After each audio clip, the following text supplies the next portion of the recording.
Црквата Свети Кирил и Методи годинава најверојатно нема да се отвори. Иако има надеж, сепак состојбата на лице место покажува дека годинава велешени нема да имаат можност да влезат во неа. Храмот е со големи димензии, па фреско живописувањето оди полека. Владиката Агата Ангел не е оптимист дека сликарскиот тим кој работи на црквата ќе ја заврши годинава, инаку навидум црквата е при крај. Дополнителна пречка е лошото време и временските неприлики. Се работи уште на најзе. Јас мислам тешко дека ќе биде оваа година. Додека црквата не биде комплетно завршена, не треба да се отвори, вели митрополитот Повардарски, затоа што ако во неа отпочнат литургија и богослужби, многу потешко ќе се заврши до крај. Ќе се заврши. При крај сме. Мислам дека при крај сме и подобро да почекам уште месец-два него да земеме да отвориме после скелиња да ставаме. И не може да работат луѓето.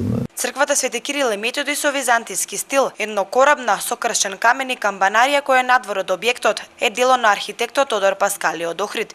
Иконостасот во Велешката црква го изработи копаничарот Љубомир Бисин, а е надпревен од парено ореово дрво со димензија од 10 метри во висина и 5 метри ширина.